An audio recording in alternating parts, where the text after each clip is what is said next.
Hey everyone, today's video I'm going to be walking you through a real patient case study from my office. This is a 62-year-old man with Meniere's disease, and he's suffering vertigo and hearing loss. Now he's having vertigo 2 to 3 times per week, which as you can imagine is extremely disruptive. It's so disruptive he's not even driving his grandchildren around anymore because he's had a vertigo attack while driving. He thought he was going to run off the road, so he's scared of that. So it's really impacting his life pretty significantly. He's also having some pain in his feet that wakes him up at night. So we're going to have to find out what that's all about. So if you have Meniere's disease and are suffering vertigo and hearing loss and you've been told you're just kind of settle with it and you're suffering, I think you're going to find today's video very helpful.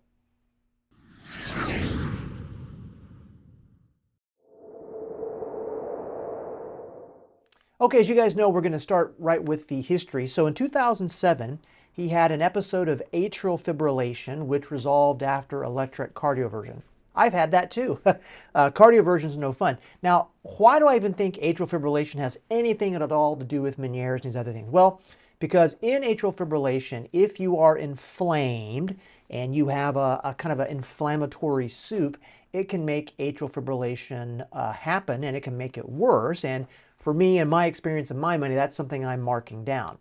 Now, in December 2012, which is about 5 years after that, he had his initial onset of the following. He was sitting still and the room began spinning, right? So that is vertigo. That, of course, led to some nausea and vomiting. And he had a few episodes of that. And then after he's had a few episodes of this rotational vertigo, he began experiencing some hearing loss. So that immediately makes you think, well, this guy probably has Meniere's disease. Ultimately, he was diagnosed with Meniere's disease by a couple different practitioners, but the things they've been telling him to do haven't really helped. Right, and that includes restricting sodium, and don't drink caffeine, and they haven't really done much else, but it hasn't helped.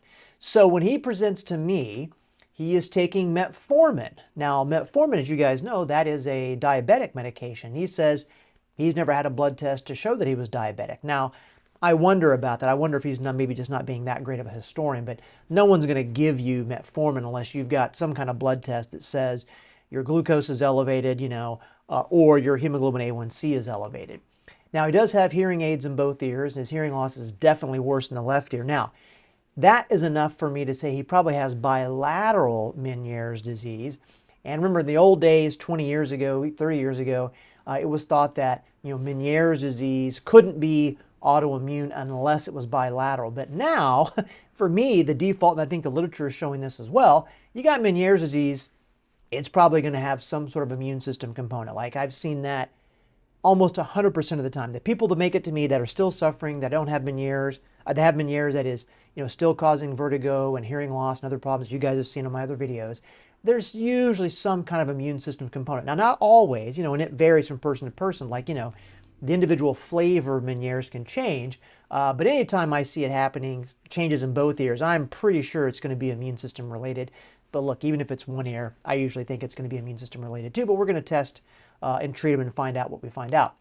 Now, the vertigo, again, he's having that more and more than ever before, so you know that his Meniere's process is not stable, it's worsening, it's progressive, and this happens to a lot of people. He was taking a couple different diabetic medications, taking a blood pressure medication, also taking gabapentin because he's having some sort of nerve pains, right? So he's taking metformin, he's got nerve pain. He probably has some sort of diabetic neuropathy, which lets us know that his glucose problem is probably he's had it for a while and it's getting worse. So my money is now kind of being placed on the chip that says, I wonder if this guy's glucose is really the problem, because when you are insulin resistant, right, that means your body is not responding to what insulin wants to do. And insulin wants to get glucose out of your blood and into your cells. And when glucose piles up, it's inflammatory. It brings along with it some elevation of some inflammatory mediators. And hyperglycemia, or too much glucose in your blood, is inflammatory. And it could be that with this gentleman, his Meniere's process is really aggravated by his hyperglycemia. We don't know yet, but that's kind of what my mind was thinking. Now, he also has weakness, fatigue. That's to be expected in people that have diabetes. He has balance difficulties because he has a neuropathy, which is nerve damage. Numbness in the feet, neuropathy, nerve damage. Coldness in the feet, neuropathy, nerve damage. And he's uncoordinated. So this guy's got a fairly severe, I don't say severe, but definitely not just a run-of-the-mill not a big deal neuropathy. He's got neuropathy so bad that it's affecting what we call wide diameter afferents. It's affecting autonomic fibers, and it's causing problems with him. Now, when he has vertigo episodes, he feels like his body is spinning right and the world is moving left. That's not really that important for our discussion today, but I do want you to know that that's what's happening. Now, quick movements of his head exacerbate his symptoms, primarily in the horizontal plane. And the reason is when you have Meniere's disease, you get kind of a crushing from the inside out of your inner ear. And what's attached to your inner ear is your vestibular nerve, which carries the information from your inner ear that tells your head and your brain, where you're moving. So when he moves quickly, since there's damage from one area, what we call this is gain is low, right? Which means that there's a discrepancy between how far he moves his head and how far his eyes move. That's called a vestibular ocular reflex. We don't have to dig that in too deep into that, but it's abnormal. It's definitely abnormal. His symptoms are worse with fatigue, hunger, and stress. Now, what those all have in common is glucose and the immune system, right?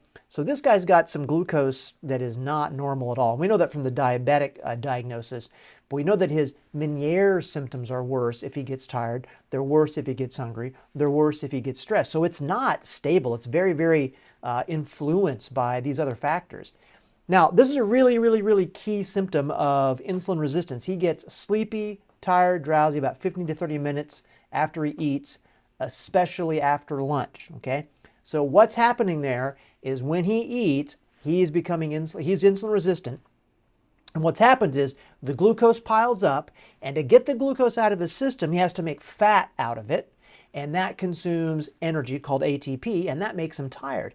The timeline of that happening 15 to 30 minutes after he eats, that's telling us that he's insulin resistant. And I'll tell you that that is something we have to stop. Like as a doctor, that is a very, very key thing that we've got to stop, because every time he's getting sleepy, tired, drowsy, we know he's actively rejecting the signals of insulin, and he's actively inflamed, and he's putting on fat. He's gaining weight, which is also inflammatory. So we got kind of a little, vicious cycle that's trying to happen. Now, he also gets a little bit nauseous, though, if he were to miss a meal. Now, that's probably because when he takes his glucose medication, he's becoming a little hypoglycemic if he misses a meal, right? So this guy is really having a difficult time keeping his glucose levels normalized, which I think has a lot to do with his particular Meniere's presentation. Now, there's a couple of exam findings here. We won't go over these too long, but essentially this tuning fork assessment, this graded tuning fork, says that he has abnormal vibration sensation.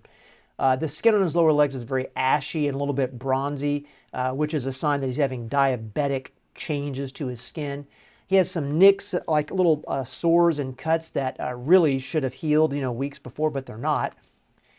He also had what we call a Halmagi's head thrust test. Now, that's just a test where you take the patient and you have them look at you, and then you quickly move their head. And what you're testing is their vestibular ocular reflex. And his is broken, particularly on the left side. That's from the Meniere's. And Romberg's position is where you basically have the patient stand still with their feet together, with their shoes off. And he's got a lot of sway in this anterior posterior plane, which means he's unstable with his eyes closed. And he's a fall risk, right? So that makes me concerned as well. Now, we did do some labs on him. We did some lab workup on him. And here's what we found. Now, I'm going to circle these, but you guys can see what's high right here. So first thing we know, oh, yeah, he's definitely diabetic because his serum glucose, his fasting glucose is 135. And that by itself in a single reading, not enough to say he's diabetic, but his hemoglobin A1C being a 6.8, he's diabetic for sure. And that is a problem, Again, being hyperglycemic, being diabetic, being insulin resistant, that is inflammatory. Now, some other markers down here that I'm just going to comment on. Now, that ferritin you see there being 840, that's definitely too high. But his iron saturation, I kind of obscured here, only being 45%. He probably does not have hemochromatosis, which is an iron storage disease.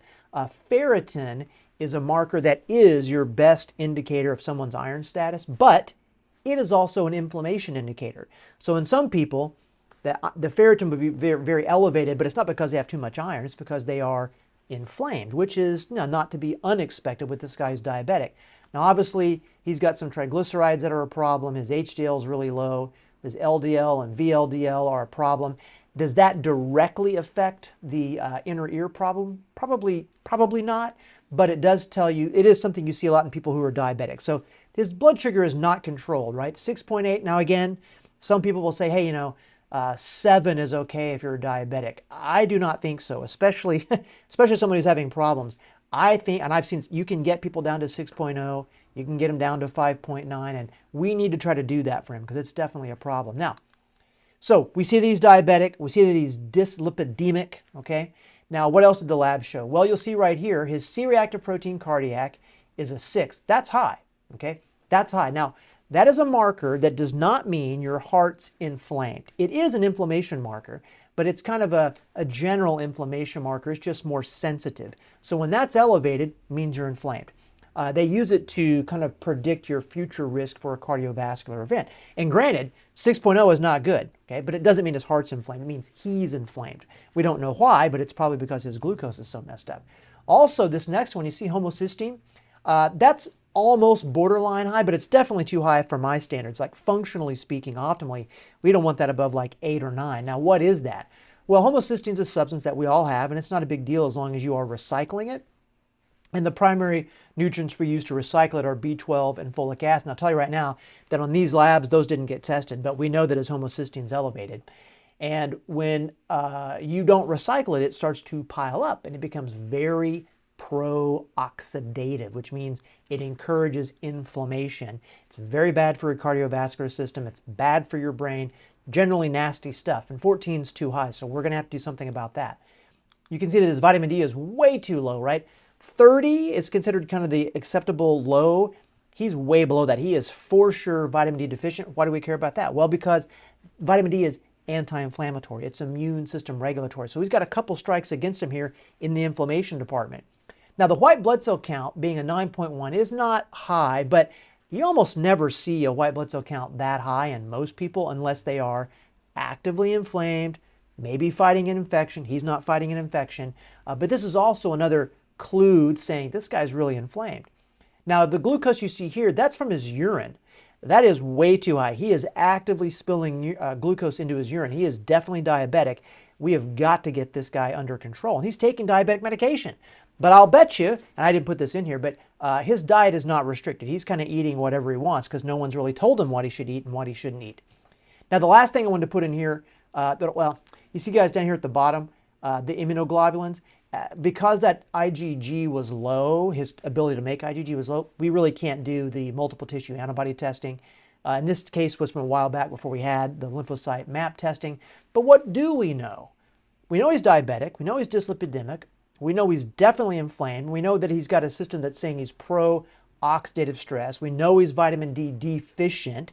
So from a treatment standpoint, what we're going to do is, and again, I'm not giving you real specifics other than this, because again, I don't want you treating yourself. You need to be working with someone who is trained and has a lot of experience and knows this stuff. But I want to show this with you, share this with you.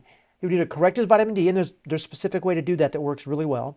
We want to restore his insulin sensitivity, and we can do that both with diet changes and with some supplemental support. And we want to de-inflame him again with diet and some specific supplementation that's specific for him. So let's just find out how he responded to it. So after 30 days of treatment, he says, you know what, I haven't had any vertigo at all. So this is a guy who was having this 1 to 2 times per week, 2 to 3 times per week, and he's having none.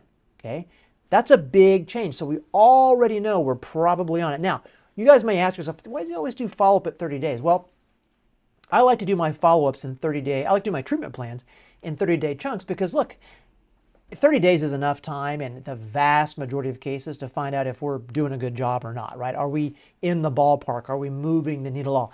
It's not going to take 6 months of taking supplements and doing a diet to find out if we're getting better. It doesn't work like that. So that's the rules that I use.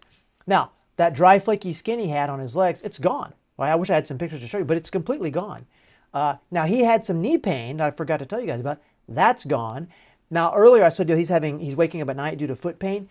He's not having foot pain. So we know we're affecting that diabetic process. Number one, because the dry, flaky skin is gone.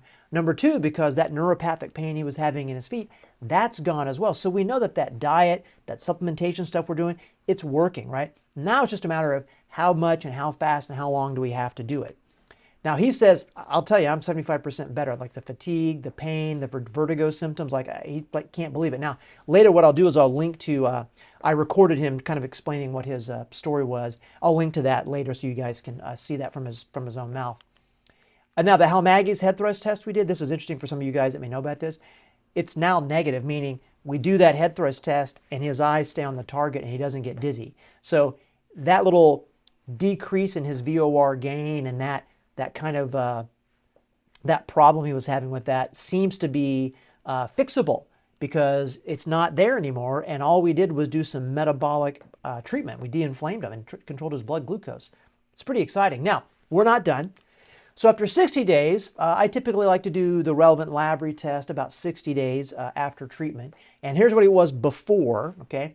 Now, the glucose, the serum glucose now is 113, which is still high, but it's 22 points better. His vitamin D is 43. That's gone up, 25 points, so he knows absorbing the vitamin D. Now, this is a little strange. I told him I told him this as well. I said, hey, your C-reactive protein is actually higher, so don't like that. Now, that doesn't mean that what we're doing is wrong, because we know that that's not true because his symptoms are so much better objectively. But we're not done, right? Like, we still have a lot of inflammation to get ahead of. And that's okay. We can still work on it. Now, his homocysteines come down 4.8 points because I gave him a formula to lower that.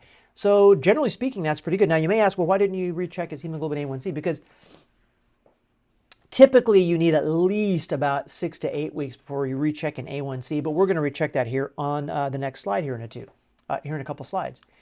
Now, after 60 days of treatment, like what is he telling me? He's saying, well, I had some food that I shouldn't have had, such as wheat bread. Definitely shouldn't have had that. Baked potato and eggs. Those are all things that he was not supposed to have on the diet that I put him on.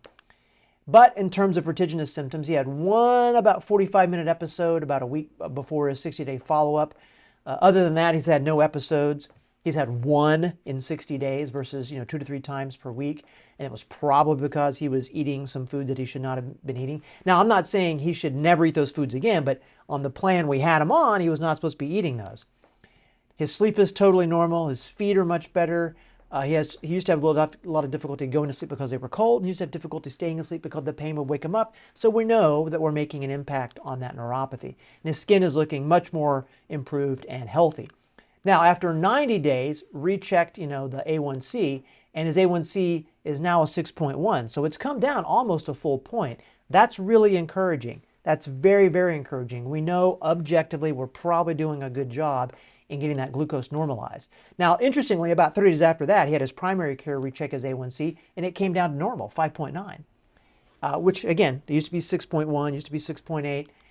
And his primary care decided, hey, I'm going to take you off of your diabetes medication. You don't need it anymore. So he took him off the Metformin and the Invokana, which is great. And this guy has lost 17 pounds in the last few months, over the last 6 months, which is fantastic. And he's losing weight because he's getting de-inflamed, not because we're starving him with any kind of like weird, starvation diet. And check this out. He's had no vertigo episodes in the last 3.5 months versus 2 to 3 weeks before treatment, right? That is major, right? That is a really impressive change for him. I was so happy for him because now, and he started doing this again, he feels confident enough and safe enough that he can pick up his grandchildren, drive them around, do things with them, take them to sporting events without fear of those vertigo episodes while driving, okay? That's cool. That's really cool.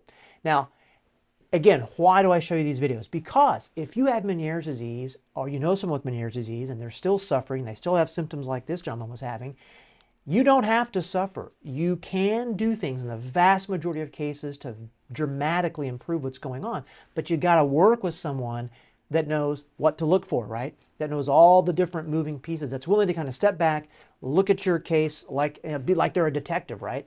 And really kind of dig and say, okay, well, what's going on with this patient? Yes, you may have Ménière's. Yes, we know it's endolymphatic hydrops. Yes, we know it causes vertigo and hearing loss, but what is your Ménière's case? Like, what's going on with you? I've shown you cases where people had like what looked like immune system deficiencies, people with outright autoimmune diseases. This gentleman's big problem, we think, was the fact that he was diabetic and it wasn't controlled, causing a lot of other inflammation. So you got to work with someone that can look for all that. So they need to understand like the big picture of what's going on, all the different possible factors, what tests to order, how to interpret those tests, and then finally, how are we going to treat it, right? How are we going to know if we're getting effective treatment?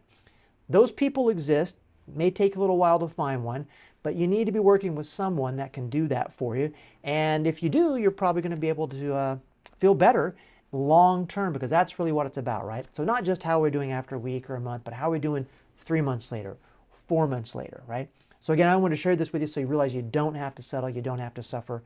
And I'll see you next time.